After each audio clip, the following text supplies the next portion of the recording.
Okay, so we're going to look at sigma notation, and we're going to look at how it's used in computing the area under a curve. Now for sigma notation, there's a couple of things you need to know.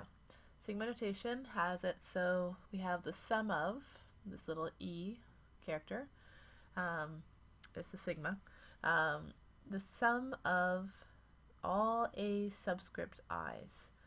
That means that it's the sum of all the a terms from 1 up to n. So we will add term 1, a1 plus a2 plus a3 plus all the way up to the nth term. I is referred to as the index of summation, and ai is the ith term, and there's a lower bound of 1 and an upper bound of n. Now, how this helps us is that it's basically a shorthand way of writing out a long sum that has the same pattern. So for instance here, the sum of all i's, where I starts at 1 and goes up by integer values all the way up to 4. So how we can write this out? Well, first I is first 1, so wherever we see an I, we replace it with 1. Then it goes up by 1, so then we replace I with 2. Index goes up by 1, so then it becomes 3. Index goes up by 1, and it becomes 4. 4 is my terminating value because it's my nth term. So then I can then say the sum of I equals 1 up to 4 of I is equal to 1 plus 2 is 3, 3 plus 3 is 6, and plus 4 is then 10. So the sum of this from 1 to 4 of I is equal to 10. Another example is where we start with our index at 0 all the way up to 5. So again, wherever we see an I, we replace it with 0, then we go up by an integer value, up, up, up, all the way up to 5. So we'll start with 0 squared plus 1 squared plus 2 squared plus 3 squared plus 4 squared plus 5 squared, which then is the same thing as, well, 0 squared is 0, 1 squared is 1, 2 squared is 4, 3 squared is 9, 4 squared is 16, and 5 squared is 25. If we add those all together, I think it comes out to 55.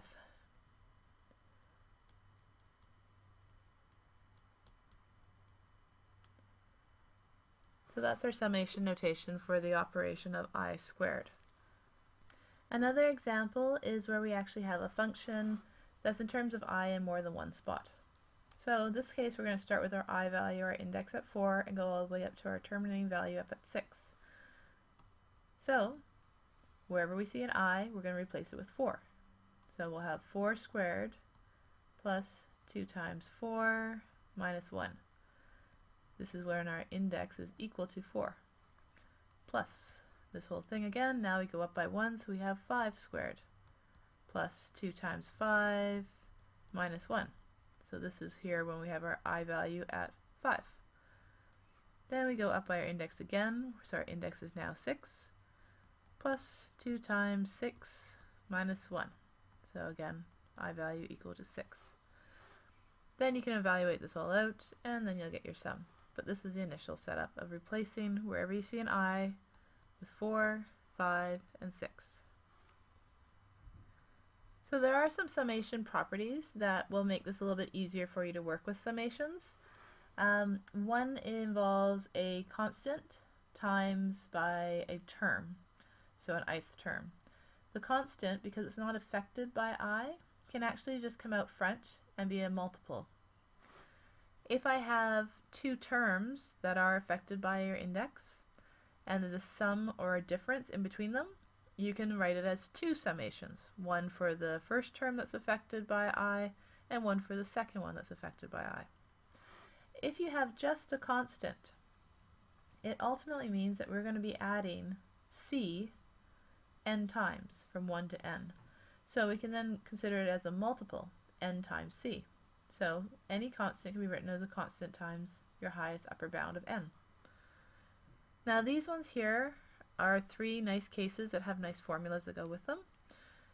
When we start again with our index at 1 all the way up to the value of n of just I, so we're adding all the integers from 1 to n, we can write this as a product of n times n plus 1 divided by 2. When it's I squared, we have this formula. And when it's I cubed, we have this formula. It helps us figure out a simplified format for our summation. So here's an example that will use the summation properties. So because there's addition in between these two terms, we can separate them into two parts. So we can write it from 1 to n of 3i squared plus the summation from I equals 1 all the way up to n of 4. Then if I look at just this one, it has a constant that's not being affected. The constant can move out front,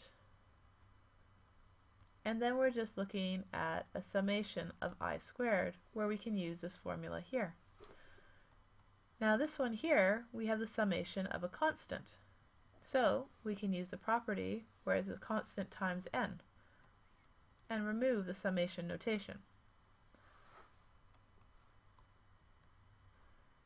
From here, we can now simplify our I squared into this format here in terms of your highest term. So we have 3 times by n plus 1, 2n plus 1, all over 6, which reduces down, and the 4n continues.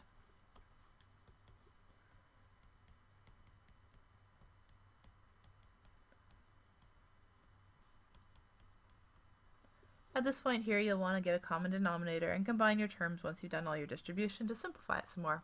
But again, that's the process to figure out a generic format in terms of your highest index, n, to solve this problem.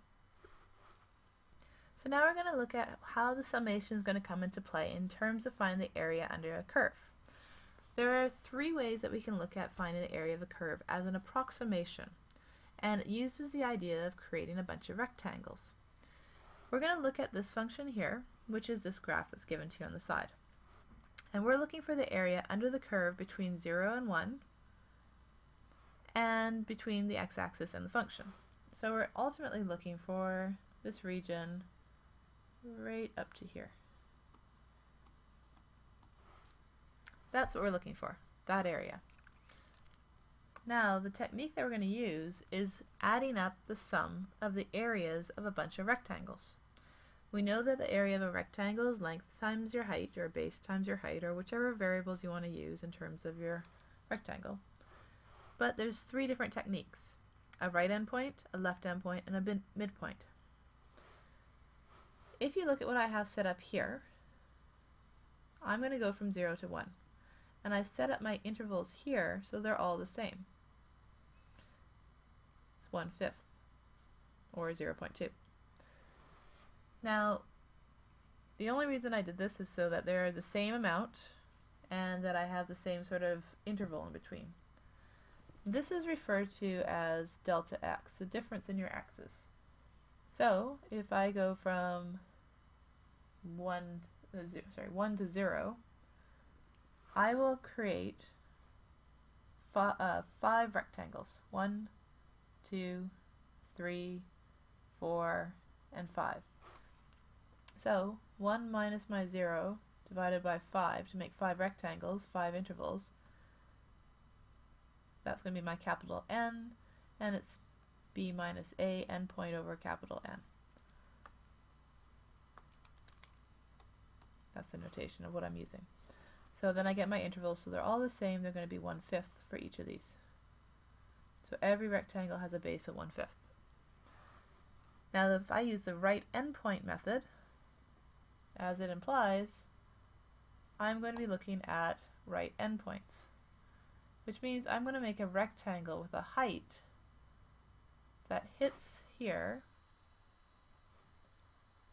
like so, and find the area inside this one rectangle, and then add it to the next one.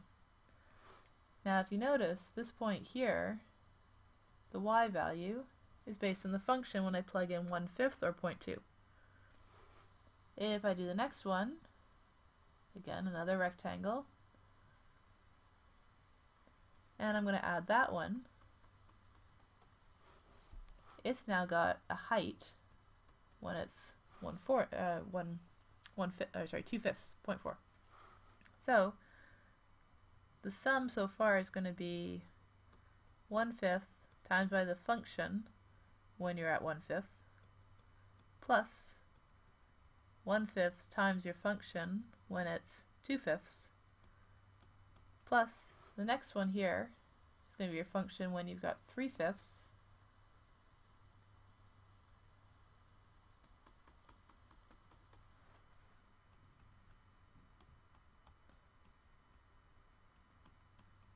plus, and if I keep going, and I'm going to go all the way up to the last one here, I'm just running out of space on the side here. This is your function when you have 1. So again, it's 1/5 function at 1. So that's the sum for my right endpoints. That's using the right-hand side of the rectangle is where it intersects the actual graph. Now we're going to do the left endpoint in comparison. So my sum in this case here is based on an intersection point on the left-hand side. And here on the left-hand side, again, left-hand side.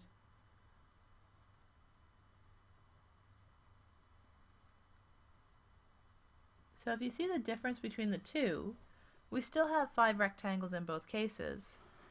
Each rectangle still has a base of 1/5, but the difference is one's actually an overestimate in this case, and one is an underestimate in the second case.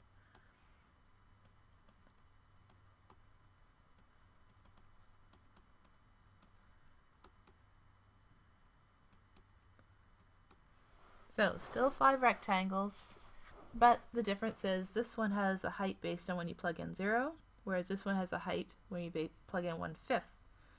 This one we have an overestimate because we have this little tiny area up here that is higher than the actual area. In the other scenario, when they were the lower ones, we were missing an area in each of these.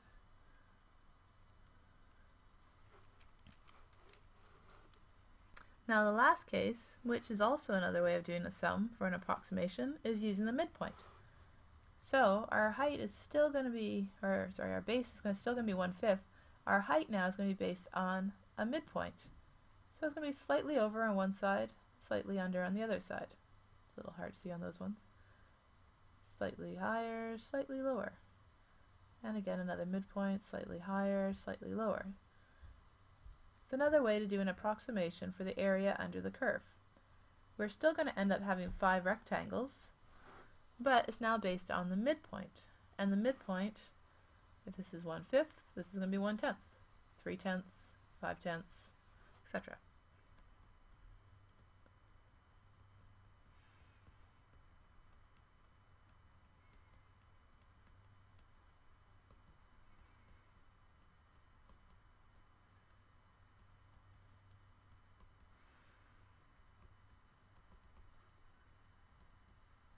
Where did I get to? Anyways, all the way up to almost just about 1, so 9/10.